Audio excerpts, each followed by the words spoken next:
சுதந்திரம் என்பது சும்மாவா வந்ததே. பிளாசி முதல் செங்கோட்டை வரை உரை ஓவியம் என்பது சும்மாவா வந்ததே.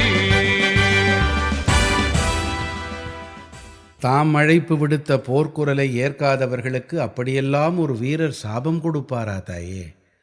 அது தன்னை, தன் கருத்தை இந்த உலகம் ஏற்றுக்கொள்ளவில்லையே என்ற விரக்தியின் வெளிப்பாடல்லவா? அந்த சிறுவனின் கேள்வியில் ஒரு நியாயம் இருந்தாலும் அன்றைய மக்களின் மனநிலை அப்படி இருந்ததே. காரணம் இவை என்று அறிவுமிலார் என்று குறிப்பிட்டுத்தானே அந்த அறிவு நிலை பெறாத மக்களுக்கு நன்மை செய்ய வேண்டும் என்ற உந்துதலால் மருதுவும் போர்க்களத்தில் இறங்கினான். தாம் முன்வைத்த கருத்தை இந்த மக்கள் ஏற்றுக்கொண்டால் அவர்களுக்கு விடிவு காலம் பிறக்கும் என்ற திட்டமிடலில் தானே அவனும் இந்த பிரகடனத்தை வெளியிட்டான். ஆயுதம் ஏந்த முடியும் என்பவர்கள் ஆயுதம் ஏந்துங்கள், முடியாதவர்கள் இந்த செய்தியையாவது உலகத்துக்கு பிரச்சாரம் செய்து பரப்புங்கள் என்றுதானே அவனும் தன் வேண்டுகோளை முன்வைத்தான். இந்த பிரகடனத்தை எழுதியும் சுற்றுக்கு விடவும் மறுப்பவர்கள் கங்கை கரையில் காராம்பசுவை கொன்ற பாவத்துக்கும் நரகத்துக்கு போகிற வேறு பல பாவங்களுக்குமான குற்றங்களை செய்தவர்களாகவே கருதப்படுவார்கள் என்றல்லவா அந்த பிரகடனத்தில் குறிப்பிட்டிருந்தான். இப்படியெல்லாம் எழுதி தன் பெயரை கையொப்பம் இடும்போது தான் பேரரசர்களின் ஊழியன் என்றும் ஐரோப்பிய இழிபிறவிகளை ஒருபோதும் மன்னிக்காத மருதுபாண்டியன் என்றும் குறிப்பிட்டானே. இந்த பிரகடனத்தை பெறக்கூடியவர்கள் என ஸ்ரீரங்கத்தில் வாழும் அர்ச்சகர்கள், ஆண்டோர்கள், அனைத்து பொதுமக்கள் என்றல்லவோ குறிப்பிட்டு திருவரங்கம் திருக்கோயிலின் மதிர்ச்சுவரில் ஒட்டினான்.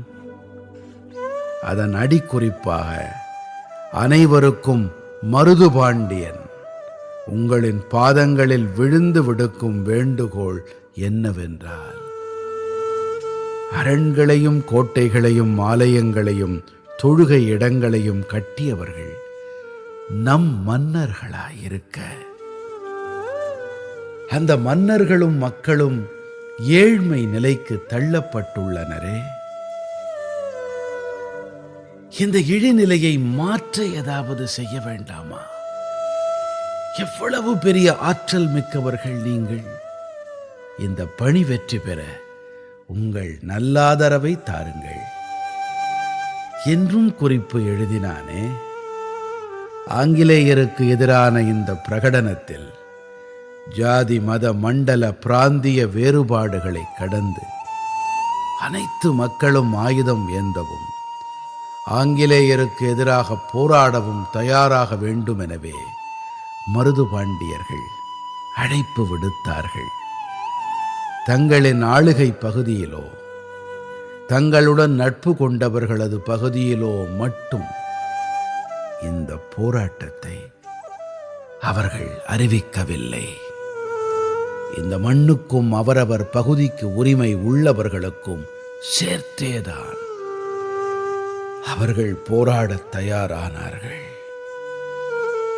ஆங்கிலேய அதிகாரி அக்னியோ மக்களுக்கு கொலை மிரட்டல் விடுக்கிறான்.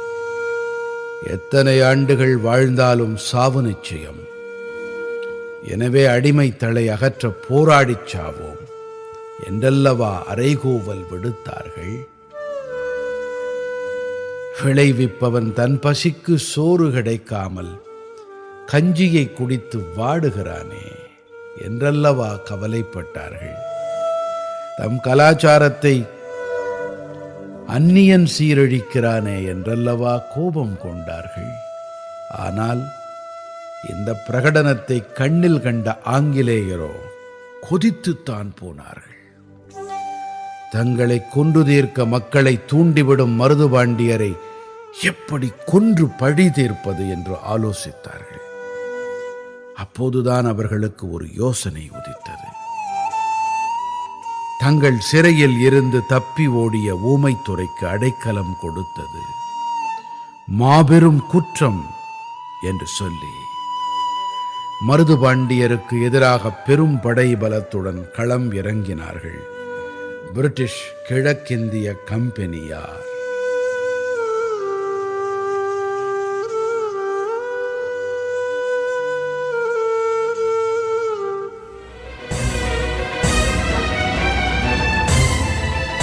பிளாசி முதல் செங்கோட்டை வரை உரை ஓவியம் கேட்டீர்கள்.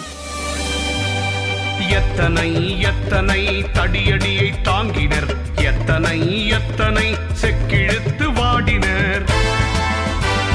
தூக்கு மேடை ஏறி நின்ற காளையர்கள் எத்தனை, தாக்குகின்ற குண்டினாலே உயிரிழந்தோர் எத்தனை. படைப்பு சென்னை வானொலி நிலையம்.